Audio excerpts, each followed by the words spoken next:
Imagine a landscape shrouded in mystery, a lush, tropical delta dotted with almost perfectly round stone orbs. Over 300 of these enigmatic spheres, carved from ancient rock, lie scattered in the heart of Costa Rica's Diquís Delta. What secrets do these relics hold? Were they the symbols of an ancient elite's power, astronomical markers of the cosmos, or even tools for rituals lost to time? Welcome to History Unveiled. Today, we journey deep into the mystery of the stone spheres of Costa Rica. Close your eyes and picture this. A civilization so advanced in artistry and spiritual thought that, with only stone and perseverance, they crafted hundreds of flawless spheres, each one a silent testament to their ingenuity. Discovered during the clearing of jungle for banana plantations in the 1930s, these stone spheres have puzzled archaeologists and historians alike. Today, we unravel the mystery behind these incredible monuments. Stay tuned as we dive into the origins, the people behind their creation, and the enduring legends that continue to fascinate the world. The stone spheres of Costa Rica, also known locally as bolas de piedra, are a collection of over 300 petrospheres, spherical stones carved and polished by hand. Ranging in diameter from a few centimeters to over 2 meters and weighing up to 15 tons, these objects are the most celebrated examples of pre-Columbian sculpture in the Istmo-Colombian area. Today, they are not only an archaeological enigma but also a national symbol, recognized by UNESCO as part of the pre-Columbian chiefdom settlements with stone spheres of the Diquís. Our story begins in the early 20th century. During the 1930s, as the United Fruit Company began clearing the dense Costa Rican jungle to establish banana plantations, local workers stumbled upon these mysterious stone spheres. Initially, the spheres were little more than curious boulders until they were recognized for their almost perfect roundness and exceptional craftsmanship. Early investigations were led by Doris Stone, yes, the daughter of a United Fruit executive, whose findings in the 1940s attracted the attention of renowned archaeologist Samuel Kirkland Lothrop from Harvard's Peabody Museum. Lothrop's seminal work, published in 1963, laid the foundation for our modern understanding of these petrospheres and their context within the ancient Diquís culture. The creators of the stone spheres belonged to the extinct Diquís culture, a pre-Columbian civilization that flourished between approximately 500 and 1500 CE. Inhabiting the fertile alluvial plains of the Diquís Delta, the people of this culture built complex chiefdom settlements characterized by artificial mounds, paved plazas, and elaborate stone sculptures. The Diquís people were masterful artisans and builders. Their culture was not only marked by extraordinary sculptural achievements but also by an intricate social, economic, and political organization. The spheres are thought to have been placed in strategic alignments, perhaps along the approaches to the houses of local chiefs, indicating that they might have served as markers of status and power within the community. One of the most fascinating aspects of the stone spheres is their remarkable construction. The majority of these spheres were carved from gabbro, a coarse-grained igneous rock similar to basalt. In addition to gabbro, some spheres were fashioned from shell-rich limestone and sandstone, each material offering its own texture and durability. But how did ancient artisans create such perfect spheres without the modern tools we rely on today? Archaeologists believe that the process began by selecting naturally rounded boulders, ones that already possessed a somewhat spherical form. Using other stones as hammers, these early craftsmen would gradually knock away at the rough surfaces. The process likely involved a combination of abrasion with harder rocks and careful polishing using sand, eventually producing a nearly flawless orb. Some theories even propose that the ancient sculptors may have employed techniques involving repeated cycles of heating and rapid cooling to further shape and smooth the stones. This method, if true, would have allowed them to remove the outer layers of rock with surprising precision. The level of skill required to create these spheres is astounding. Each one is not only a work of art but also a monument to the technological ingenuity of its makers. Dating these mysterious artifacts is a complex challenge. Through stratigraphic analysis, the study of soil layers, and associated pottery styles, archaeologists have estimated that the stone spheres were created during two main periods: the Aguas Buenas period, approximately 300–800 CE, and the Chiriqui period, approximately 800–1550 CE.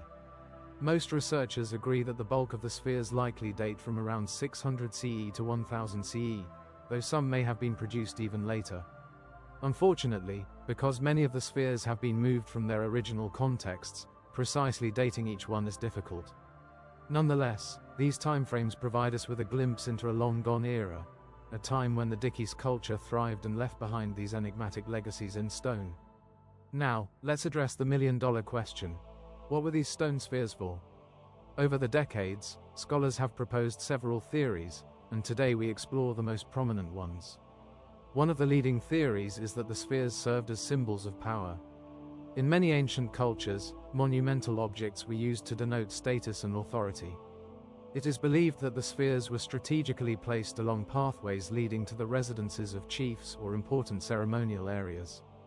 Their impressive size and perfect shape could have been intended to awe visitors and signal the might of the ruling elite. Dr. Isabel Gutierrez, an archaeologist specializing in pre-Columbian art, suggests that the stone spheres were likely symbols of power and represented the authority of chiefs within the Diquís culture. Their commanding presence along the approaches to settlements was no coincidence. Another intriguing theory posits that the stone spheres might have had a celestial function. Some researchers propose that the spheres were arranged in patterns corresponding to astronomical events, such as solstices and equinoxes. They could have acted as rudimentary astronomical calendars, helping the Diquís people track the movement of the sun, the phases of the moon, and other celestial phenomena that were vital for agriculture and ritual activities. Imagine standing at one of these sites and witnessing the rising sun perfectly align with a series of stone spheres, marking a new season or an important celestial event. This interpretation adds a cosmic dimension to these ancient objects, linking the earthly realm with the heavens. A third theory considers the possibility that the spheres held religious or ceremonial significance.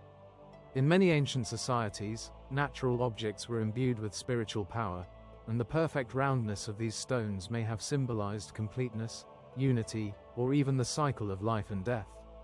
Some local legends even refer to the spheres as Tara's cannonballs, a reference to a thunder god who used them as weapons to ward off evil forces or hurricanes. In this view, the spheres could have been used in ritual ceremonies, either as objects of worship or as tools to mediate communication between the human and divine realms. Dr. Maria Fernandez, another expert in Costa Rican archaeology, notes, the religious significance of the stone spheres cannot be overlooked. They likely played an essential role in the ceremonial life of the Diquís people, symbolizing a connection between the earth and the cosmos. As with many ancient mysteries, the stone spheres of Costa Rica have also given rise to a wealth of legends and alternative theories, some more fantastical than others. Perhaps the most sensational of these ideas is the notion that the spheres are not the product of human craftsmanship at all, but rather the work of extraterrestrial visitors or remnants of a lost civilization such as Atlantis. Proponents of the ancient aliens theory argue that the precision and sheer size of the spheres are beyond what one might expect from a pre-industrial society. They point to similar megalithic artifacts in other parts of the world, like the mysterious spheres of Bosnia, and suggest a global phenomenon of alien contact. While these ideas capture the imagination and make for compelling television, mainstream archaeology has yet to find any concrete evidence linking the stone spheres to alien technology. Instead, the overwhelming consensus remains that these objects are the result of sophisticated human craftsmanship. Local folklore also contributes to the mystique. Some legends claim that the ancient craftsmen possessed secret potions or methods that enabled them to soften even the hardest stone, allowing them to carve the spheres with unprecedented ease. Such stories, while charming, are not supported by scientific evidence. The truth is more likely found in the innovative yet entirely human techniques of abrasion and polishing. Recent studies have even suggested that certain alignments of the stone spheres may function like a giant clock, marking the passage of time with the movements of the sun. For instance, at the Finca 6 site, some spheres are said to align with the sunrise on specific days of the year, possibly corresponding to important agricultural or ceremonial events. Although this theory remains under investigation, it reinforces the idea that the spheres served multiple purposes, both practical and symbolic. The modern history of the stone spheres is a tale of both discovery and loss. When the United Fruit Company began its expansive clearing operations in the 1930s, the initial reaction was one of utilitarian disregard.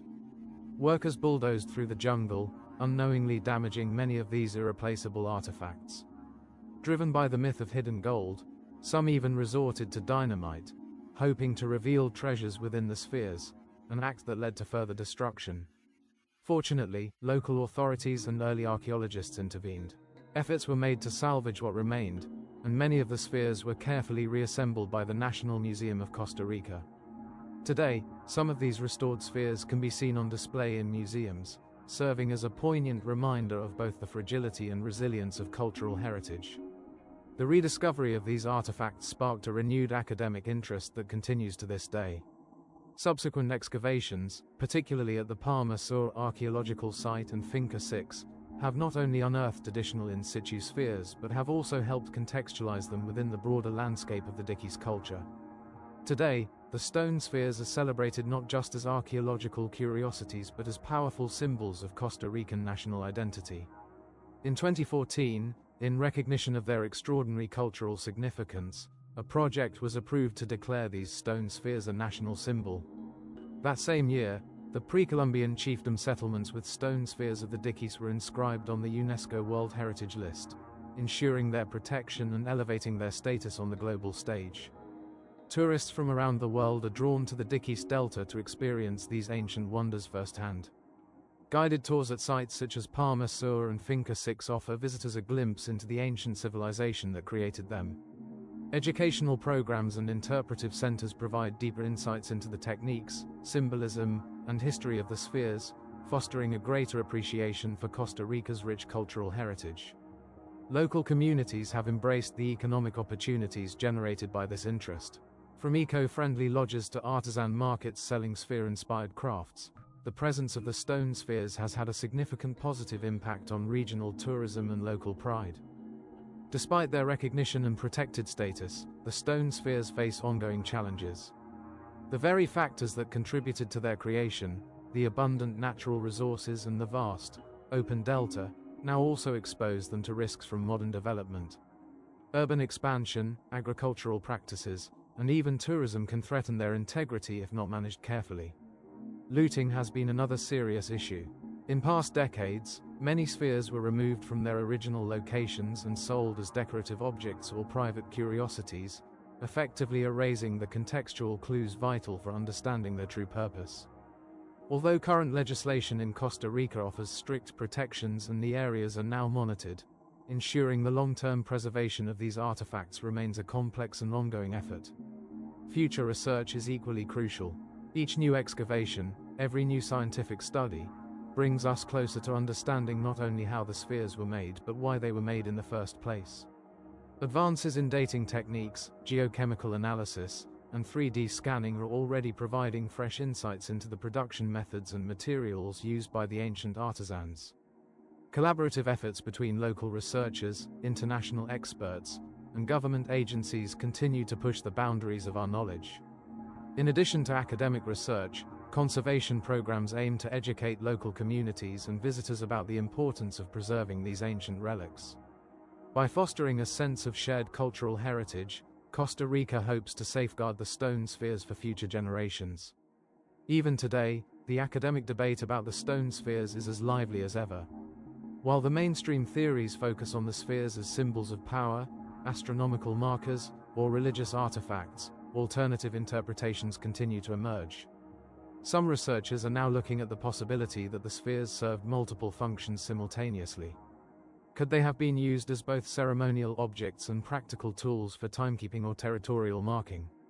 Is it possible that the spheres were not uniformly created for a single purpose but evolved over time to serve different roles as the Diquís culture itself changed?